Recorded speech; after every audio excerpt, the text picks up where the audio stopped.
This is Tyler, your antisocial critic and the host of the AntiSocial Network, your number one source for anachronistic conversations online. Come join us each week to hear opinions from some of the best voices discussing entertainment, politics, religion, and modern life on the internet today, most of which you've never heard of, but I have.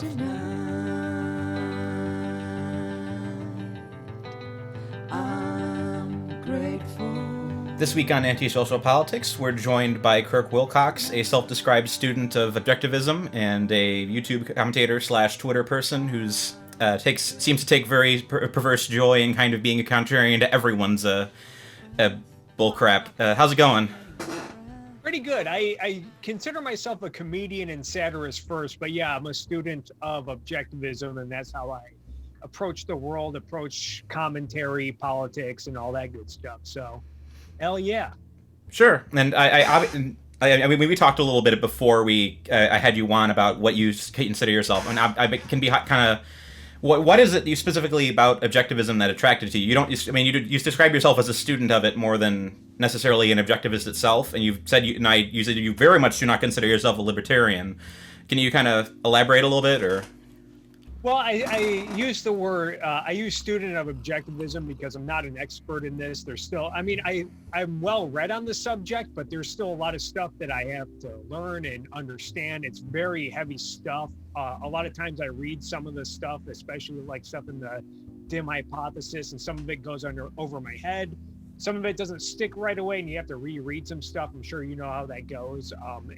Philosophy is really heavy stuff. That's why I consider myself a student. I'm mainly speaking for myself here.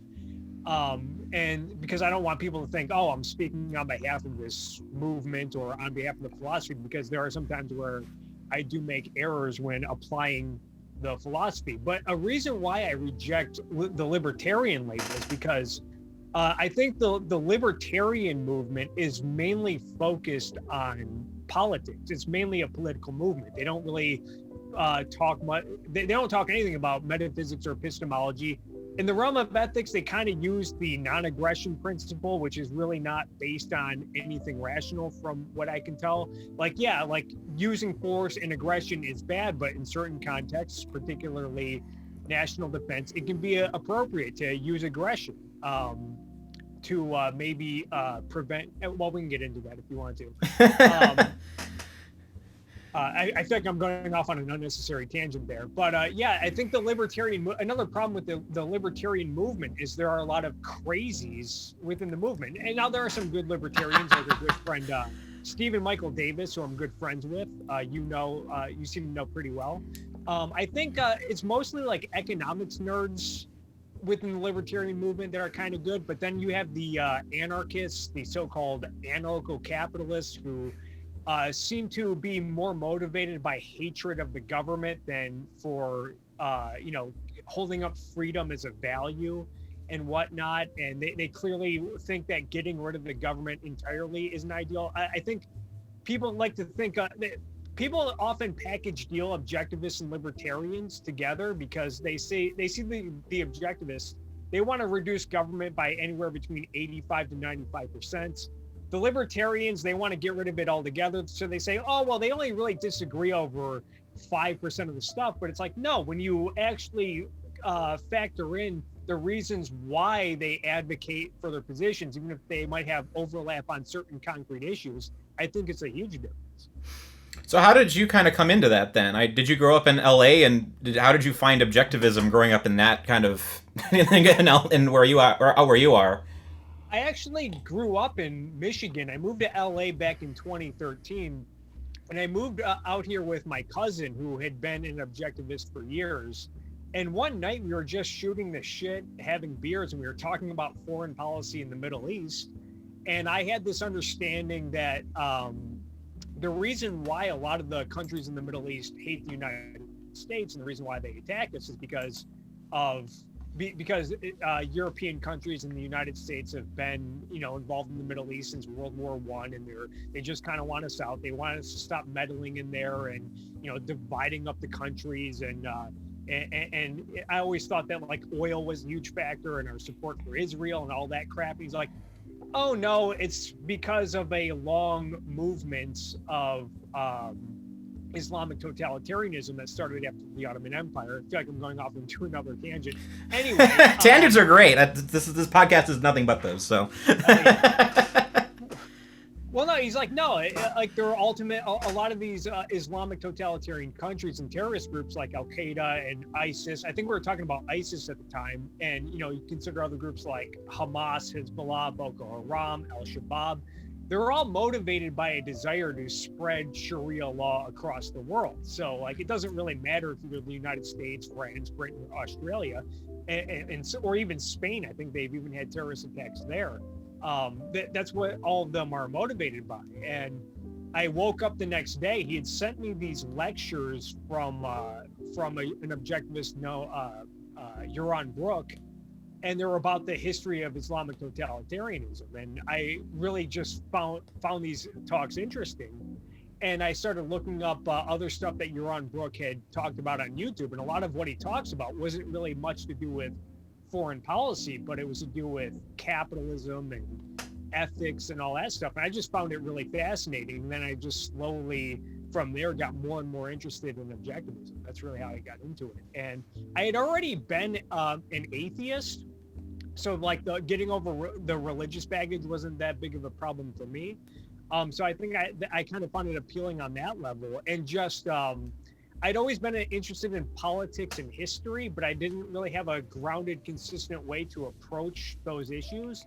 And objectivism really helped give me a proper, consistent grounding in approaching politics, history, and everything else, including epistemology, which is an issue that I've really only gotten interested in over the last couple of years or so. Sure, and I mean, when I meet people who come from like the cities who are more native to there, they tend to go really far on the political. They tend to go to the exact opposite of the progressive movement, because they go to the cities and everyone's there so crazy that they just tend to go, what is the most opposite end I can go to that? So you end up in like the Nick Fuentes, like tradcaf fascist kind of end, or you know what I mean? It's like you end up in like that paleocon area where you just kind of reject the progressivism so hard, you go to the other side. I think the opposite of objectivism, or objectivism entirely, I guess it depends where you go, because objectivism is a fully integrated philosophy that deals with metaphysics, epistemology, ethics, politics, and aesthetics, whereas some people just kind of pick and choose when it comes to the areas of philosophy. I would say on epistemology, I would say Immanuel Kant is probably the opposite when it comes to epistemology. When it comes to ethics, I would say altruism, or you could even say nihilism. Altruism says that, self-sacrifice and the selfless concern of others is the standard for good, whereas nihilism rejects any standard. So I don't know if it's really a spectrum, but just different approaches. And Leonard Peikoff actually kind of talks about this in his book, The Dim Hypothesis, where you have these three different modes of integration, where you have what he calls the disintegrators, which relies heavily on skepticism, the notion that it's impossible to really know anything. It's really impossible for man to know reality, and subjectivism can come in a variety of forms, and that ultimately leads you to nihilism, disintegration, anarchy. And then you have what he calls misintegration, which is integration, but it's by a non-rational means, which can come in a variety of forms. The most popular form is probably religion, faith, where it's like, oh, you can know reality, but only through faith, divine revelation, God, and whatnot. And then you have integration, which is no, you can know reality. Reality is knowable, but it's knowable through a rational means, through your perception, through your senses, and through humanity's capacity to reason and think conceptually. We can better understand reality in the universe for our own self-benefit. So when it comes to like what is the opposite of objectivism, it can go into a variety of directions. It can go into full-on collectivism, nihilism, destruction, anarchy, full-on collectivism, statism. When it comes to politics, I would say objectivism organizes around the idea that man is a rational being, and that a man needs to be free to use his mind to survive, to pursue happiness. and to make decisions in pursuit of his own self-interest. Other people say, no, like, let's just have anarchy. Let's just obliterate all forms of hierarchies, because who can really know what's what? Who can know what's good? I think that's really actually well articulated in the Joker movie that was popularized. Now my cat's trying to get into the room. Hold on 1 second. We'll get my video to 1 billion views at this rate.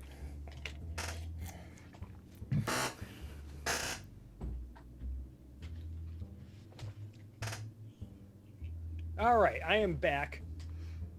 Sure. And I should clarify, I wasn't saying that, like, objectivism is like a radical movement or anything. I was just saying that people. I would say it's a radical movement. Okay, I specifically meant that people who tend to grow up in that kind of very progressive outlook. I've noticed they tend to go. They pick what is the most countercultural thing relative to that, and they go in the opposite direction. And like you said, it can have all sorts of different manifestations where you could go the full tradcath route. You can go objectivist. And obviously, the more I prefer anything that has a more consistent epistemology or a more consistent set of virtue ethics to it, because there's a lot of people nowadays that just, like you said, they go full Joker and they just they it's insane. They lose all their hope and they just like, oh, everything's done, everything's doomed. And honestly, I'm feeling a little bit of that this week, just because everything feels like it's just getting so out of control. I mean, it's been insane. Yeah. And so, I know you obviously have very strong criticisms of both sides, but where are you kind of sitting in regards to what you think's coming up? Like, obviously, everyone and their mother's been talking all week. I mean, we're doing this like 2 days after the Capitol Hill riot. What do you think happens kind of now that assuming basically everything that's happened has poisoned the well for a lot of conservative ideas going into the immediate future? What do you think is going to happen? My hope. And I thought about this even before this week, but when you take the events that happened at the Capitol this week, alongside with the 2 Georgia Senate runoffs where Republicans lost both elections, and I think you can largely blame that on Donald Trump and his shenanigans, my hope is that this really awakens the better elements within the Republican Party and on the so-called right to finally reject the Trump brand of Make America Great Again politics, which I think definitely energized some of the worst elements in this country, and especially on the right. And I think you could say that the storming of the Capitol really hit home for a lot of people, including on the so-called right, where I saw a lot of people on the right, like as it was happening, saying Trump's got to go. This is an embarrassment. He needs to be impeached. We don't care if he has, say, 10 days left. Like, he needs to be banned from ever holding political office again, because his conspiracy nonsense, his refusal to accept the election results for 2 months and say that, play up this myth that the election was stolen for 2 months.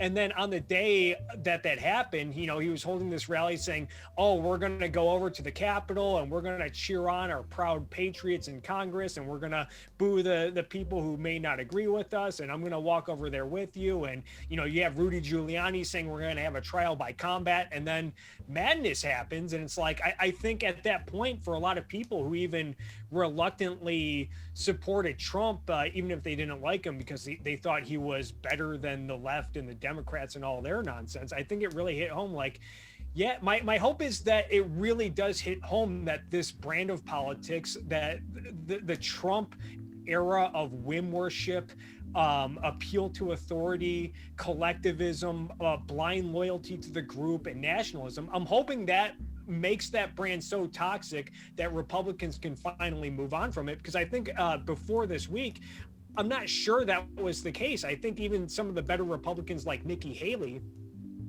who I think was trying to separate herself from the Trump brand, was still trying to pay lip service to that populist message, fear-mongering about big tech and all that stuff.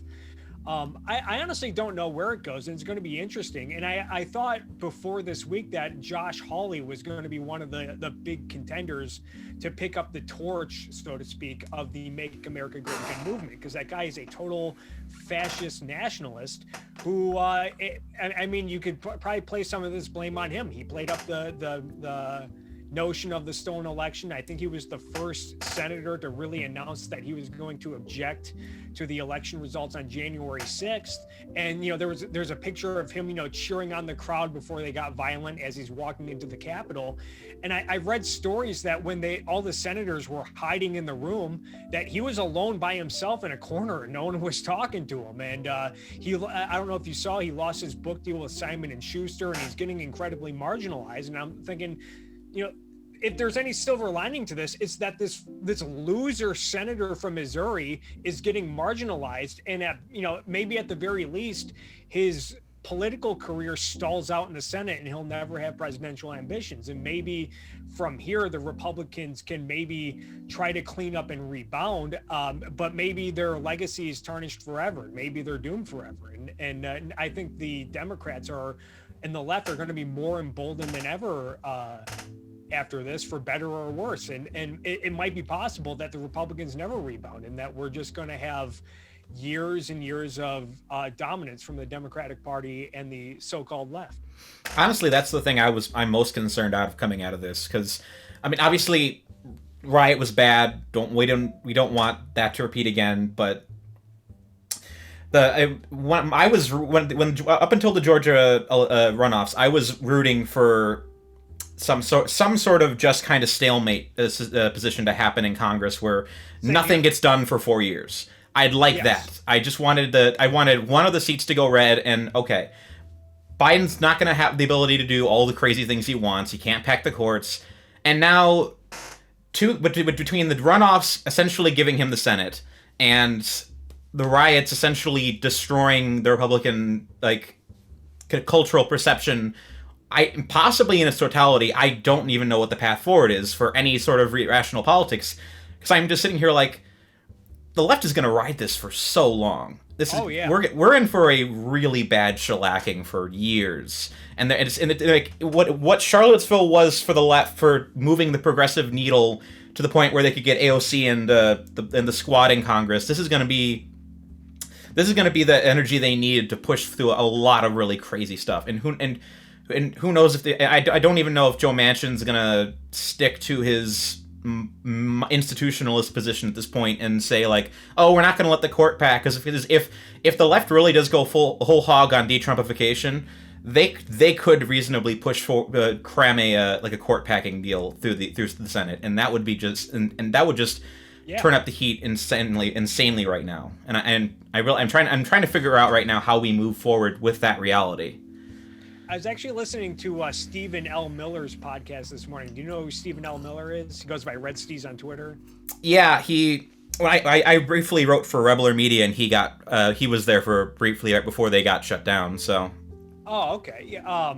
Yeah, he was saying, like, for better or worse, the right is going to eat a lot of shit after what happened. And not only that, but any moral high ground that the right may have had on Antifa and the riots and all that destruction over the summer, that's gone now. And you might not ever get it back. And the Democrats are totally going to take advantage of this for everything they can. Not only impeachment, but they're going to pressure Republicans. I think in every election for at least the next 10 years, Republicans are going to be asked about Trump, their whether or not they regret cheerleading for Trump when they did, or falling in line. They're going to ask whether or not they still want to build the wall, if they're still on board with the populist rhetoric of Trump, and it's going to be really damaging for the Republican brand. And yeah, I think to your point, a lot of the congressional Democrats, they might try to get aggressive gun control legislation passed after the storming of the Capitol, saying, look, we can't, what if they came with assault rifles? What if they came with semi-automatics? It would have been 1,000 times worse. And you might even see social media regulation. And I think this is something where Democrats and Republicans seem to agree on. The Republicans have been foaming at the mouth the last 2 to 4 years about breaking up big tech. They've tried all these excuses, from free speech to antitrust to national security. They're trying to call it a public utility. They're saying, they got to get rid of Section 230. Joe Biden has been a vocal critic of Section 230 and has said that it probably needs to go if not reformed.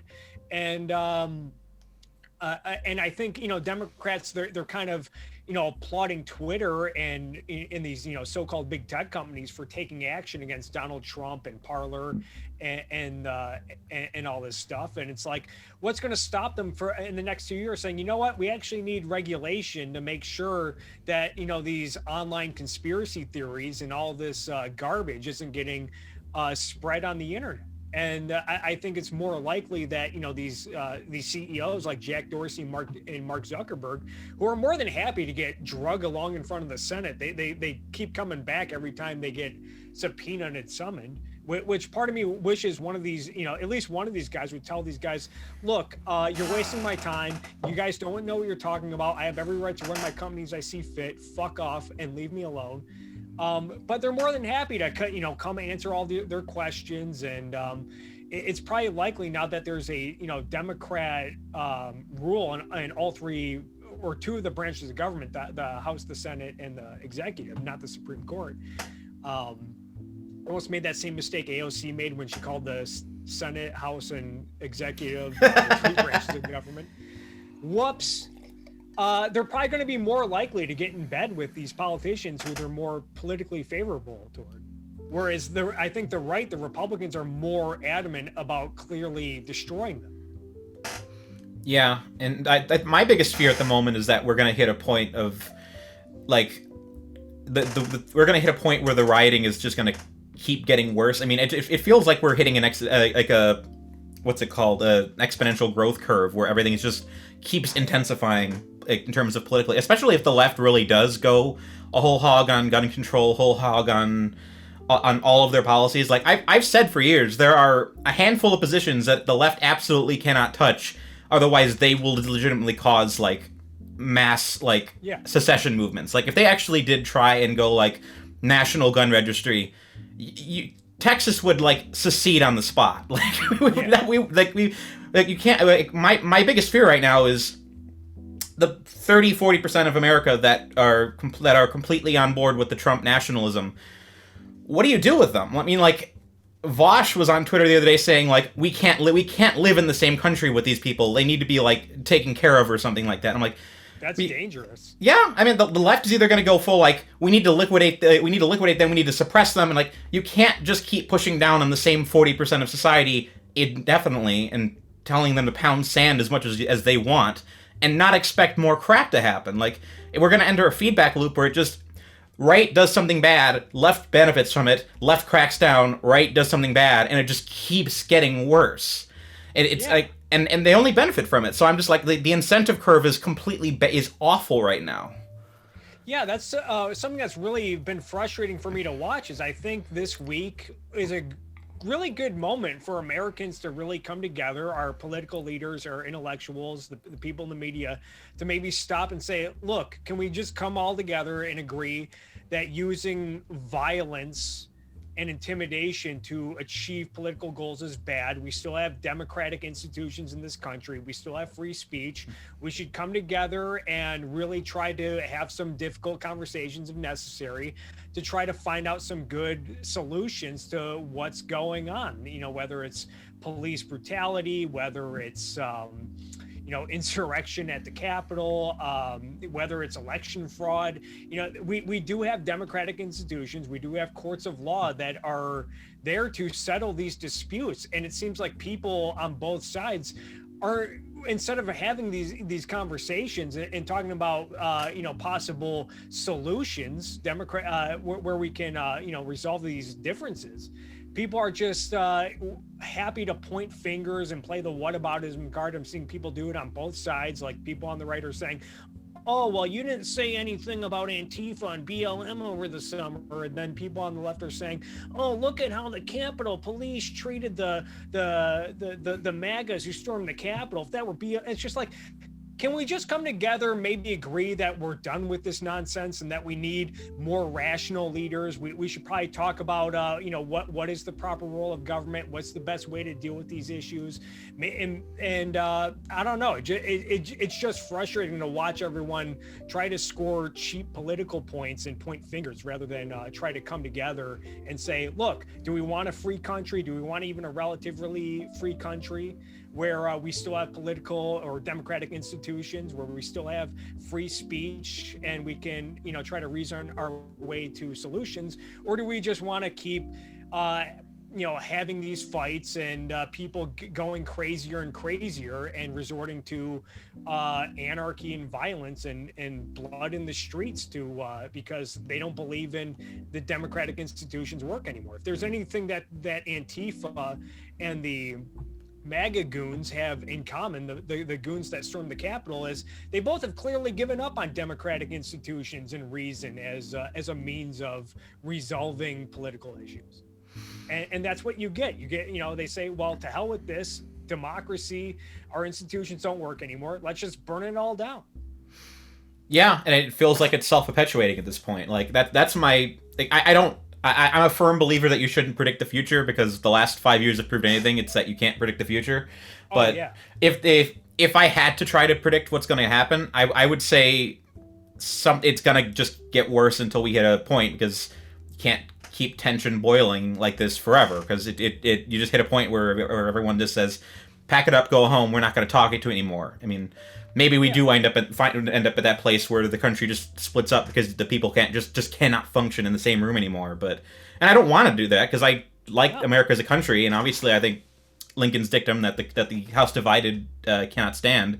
But at some point, I don't know what you do when there's just this much screaming going on. Or otherwise it does wind up in the brown shirts, red shirts beating each other up in the countryside pre-World War II style.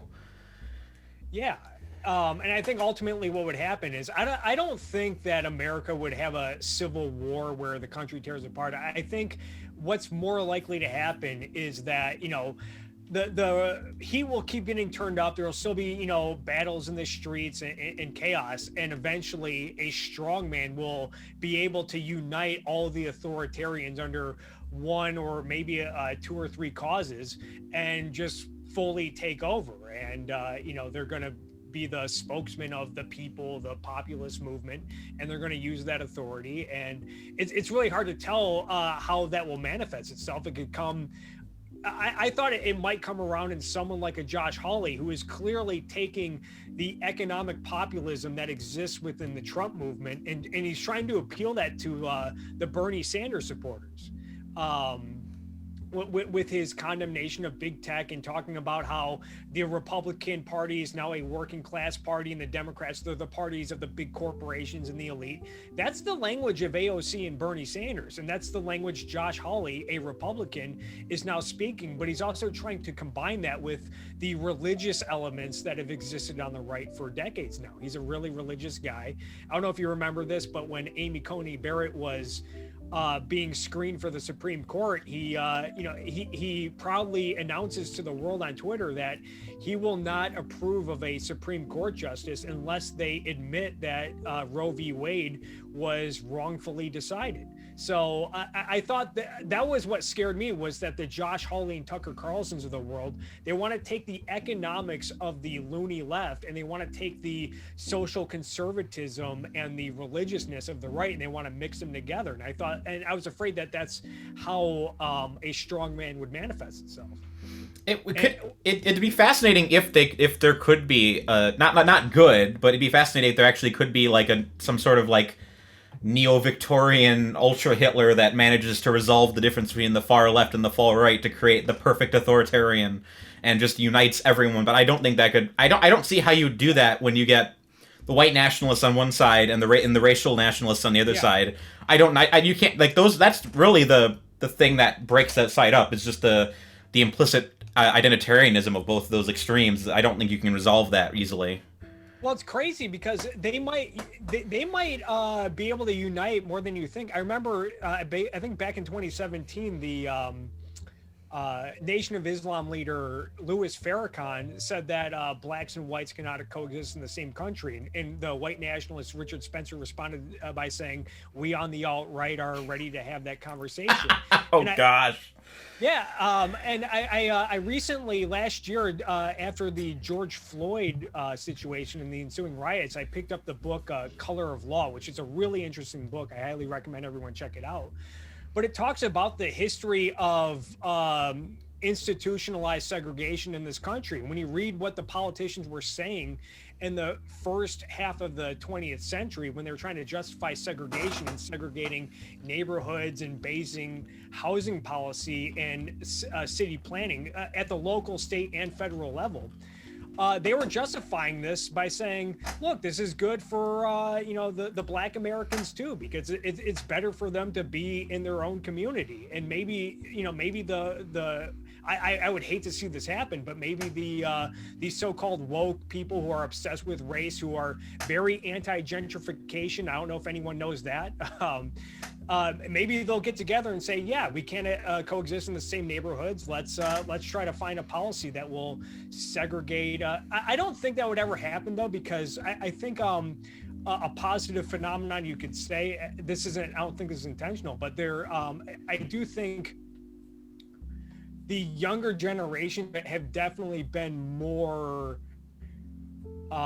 when it comes to dating, there's been a lot more and more interracial dating. So I just think that eventually that people, because everyone's kind of mixing up, that race, I hope will become less and less of a factor over the next year. And I think you saw that happen with European immigration in the United States, like back in the late 19th, early 20th century, like the Irish and the Italians and whatnot, they were all segregated and they all built their own little communities and they all hated each other. It was very, I think season 3 of Fargo, do you watch Fargo?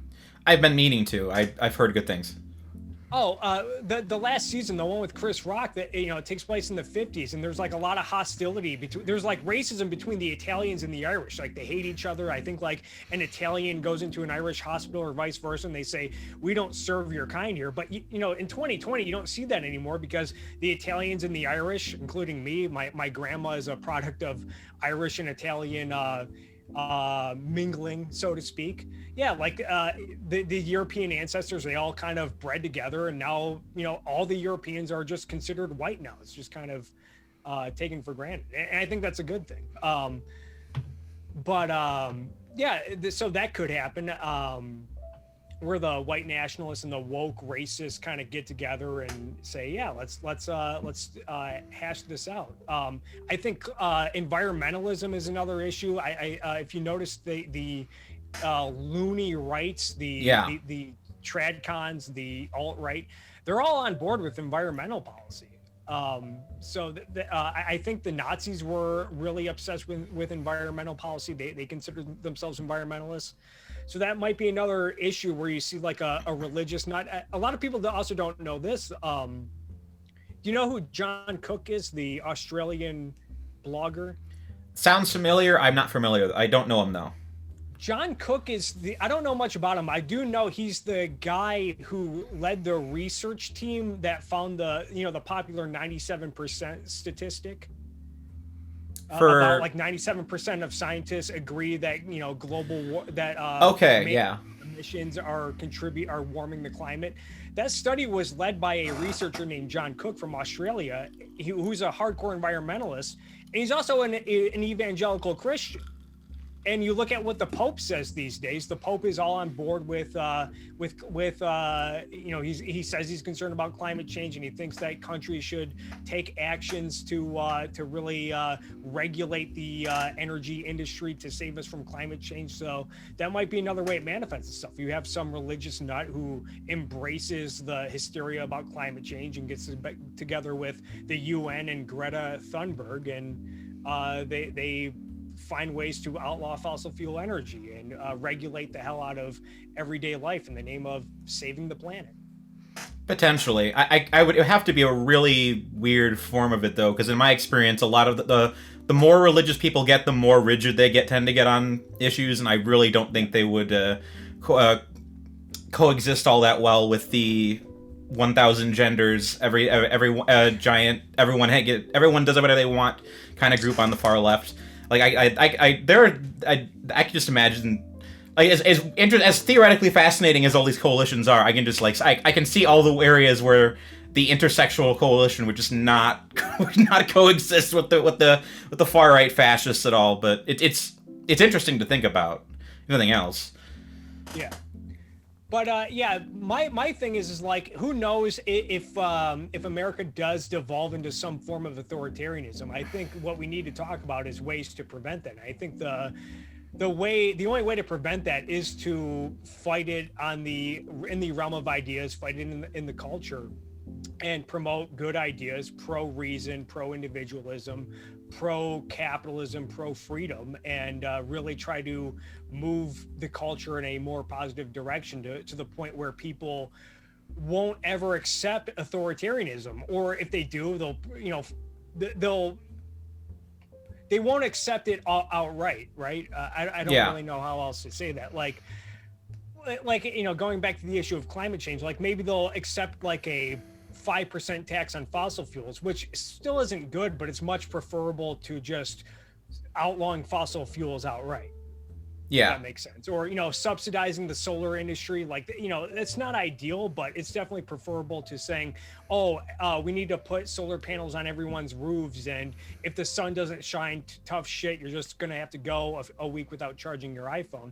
I don't think people would go along with that, but if we can move to the culture to a point where they just flat out reject authoritarianism. And I think if the 2020 election, if there was any positive to take away from it, it does seem like the American people might be waking up. And when you see like the mixed results of the election, the fact that Biden won, but Republicans made gains in the House. I think they actually lost the Senate. So, but I think it was thought that they would keep the Senate. The Senate, I think, is like 50-50 right now. So it's like so Kamala's the dividing vote at the moment. But then you look at in a state like California, who routinely elects Democrats and left-wing wannabe economic planners. You look at the proposals that were on the ballot in California. A lot of new taxes, new regulations, all of that was rejected in California. So maybe if there's a positive takeaway, and I'm hoping this is the case, it's that America kind of said, look, we don't want the nuttiness of Antifa. We don't want socialism. We don't want AOC. We don't want Bolshevik Bernie Sanders. But we also don't want Trump. We're tired of his shenanigans. We're tired of his unpredictability, his just everything about Trump, and they voted Biden into the White House, and they eroded the Democratic control of the House. And in some states tended to go against progressive causes, like in California. So I'm hoping that's maybe where I think I heard that the suburban voters, and according to exit polls, have said that even though they voted Democrat, they think that business is regulated too much in America. So maybe we are heading in a positive direction. We just don't know it. That'd be the optimistic view, and I'd like to think that next we go through 2 really rough years under total blue control, and then we come out of it with a renewed sense of unity. I'm more concerned that things have eroded a little bit farther than that. Have you read Jonah Goldberg's Suicide of the West? No, I have read a lot of his book, Liberal Fascism, which is really good, and I've revisited it as of late. That's another thing I wanted to talk about. I'll actually let you talk. Yeah. So he talks a lot about words. He talks about a lot of things in Suicide of the West, but one of them is the idea of societal erosion and how values like what came up with the American Revolution are kind of just these spark points that kind of raise up humanity. And over time, they just kind of erode as society kind of becomes more tribal. And I think a lot of the tribalism we're seeing now is kind of the authoritarianism is essentially just a form of societal degeneration, of people just kind of reverting back to their instincts.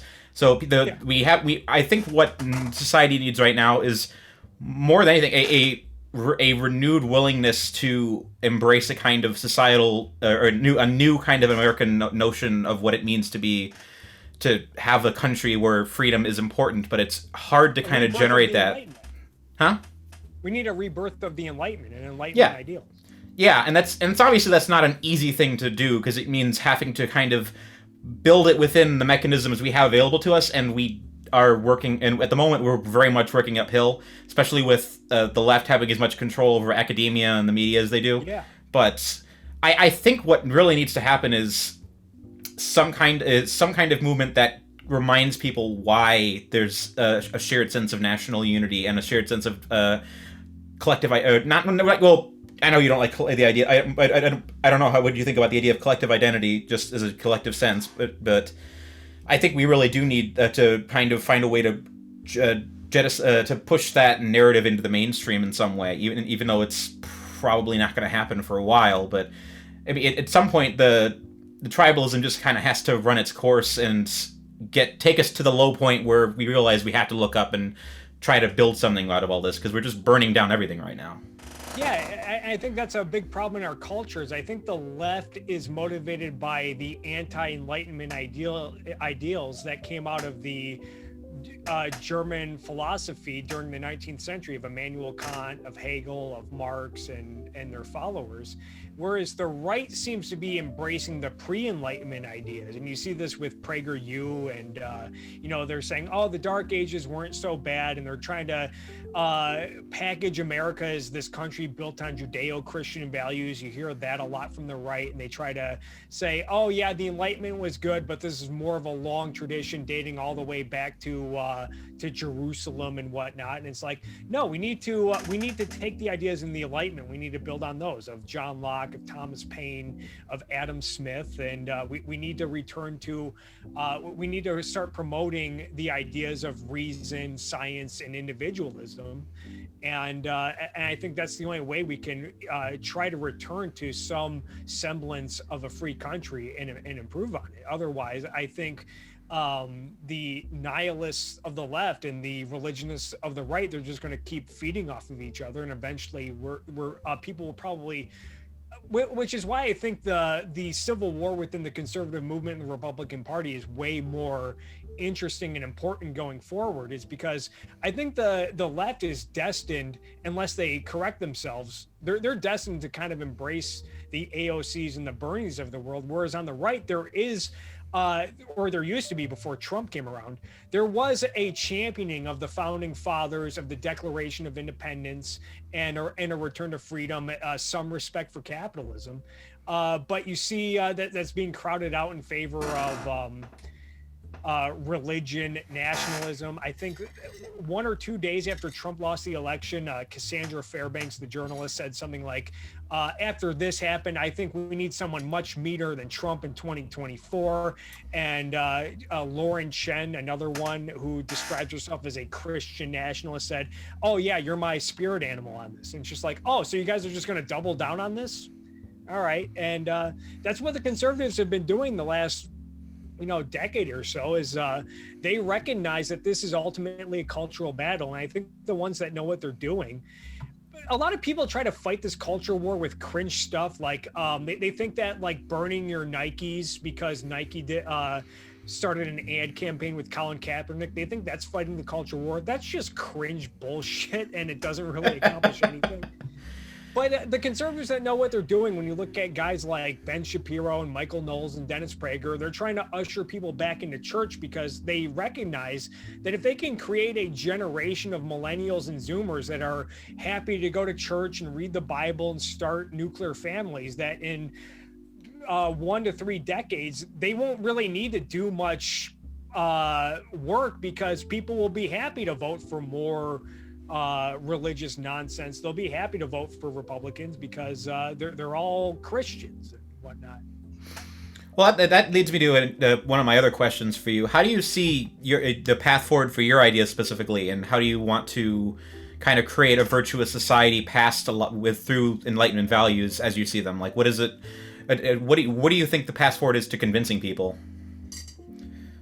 I think we need more objectivism in the culture, and that doesn't mean everyone picking up Atlas Shrugged and reading it and then becoming zealots for objectivism. But even if it's something as little as taking someone who's on the left and they're foaming at the mouth to cut off Jeff Bezos's head and outlaw billionaires. If you can take someone like that and move them in a direction of, hey, I'm still for the mixed economy. I still think we need more wealth redistribution, but we shouldn't demonize billionaires. Maybe we should respect people like Bill Gates and Jeff Bezos for everything they do and all the cool stuff that they bring about and all the wealth they create, all the jobs they create. I think that's a positive phenomenon. And I think, it doesn't have to be like an overnight revolution to where, in 10 years we have a radical laissez-faire capitalist in the White House. I think it ultimately has to be an intellectual and cultural revolution that has to start from the ground up. It can't come from the top bottom. It's not about having the right politicians who shower ideas onto the culture. No, it has to start with epistemology and ethics, and then eventually once society has embraced reason and individualism, then they'll vote for better politicians who will bring about more freedom in this country. Part of me thinks we just kind of need to let everything play out. I mean, I think it was Burke who said, "Example is the school of mankind, and he will learn no other." And I think right now we need a lot. People, there's a huge disconnect between people and putting ideas into the world and reasonably understanding what the effect of those ideas are. And that's something Thomas Sowell talks about in Intellectuals and Societies, that people just do not put those two things together. Where I think a lot of people are disintegrated. I think to some degree, I think we need to let some of this play out and just kind of watch and let the consequences of the things happen. I mean, obviously, if the Bernie left gets in power and they just do whatever they want for a decade, everything would just be a mess, and we would have a lot of rebuilding to do on the far side of that. But to some degree, I think people need to to viscerally understand that these ideas are bad, and I don't think people, especially the millennials who've just grown up in this kind of atmosphere where this is the normal, this is where everyone's a socialist, everyone believes this. I think some of them just need to see it firsthand, being like, oh, this is what happens to the economy when you do this. This is what happens. And I don't think we're going to see a lot of bounce back until we at least see a little bit of these ideas playing out. Hopefully not too far, because I don't want to end up in a situation where these ideas do get far and then they just get permanently installed for a generation or two, like FDR style. But yeah, it's really hard to reverse it too, especially when people don't really connect the dots with bad ideas and especially bad policy. And you saw that, I think, with the 2008 financial crisis. The root cause of the financial crisis was government intervention in housing and banking, but the common notion is that it was just Wall Street run amok. It was unfettered, unregulated capitalism, and the problem was not enough government controls.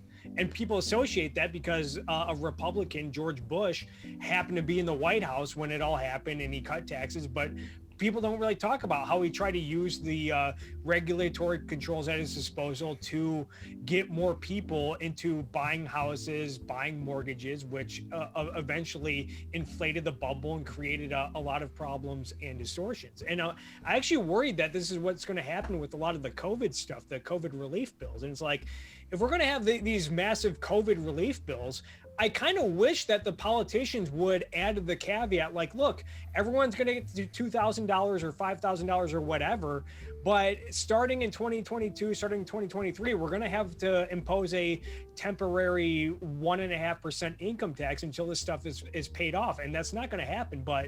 And as a result of that, because of, printing money, borrowing money, you're going to get a lot of price distortions in the economy. And it might not hit with consumer price inflation right away, even if it does. But if it does, I'm not sure that most Americans, because most Americans don't really understand economics, they're not going to associate consumer price inflation or stock market inflation or wherever the inflation is. So they're not going to really associate it with the COVID bubble. And they'll probably, a lot of people probably fall for this notion, like, oh, this all started under Trump. He was a capitalist Republican president, and he lowered taxes, and it's because we didn't tax the billionaires high enough, it's all their fault, and you'll see the Bernies of the world run with that.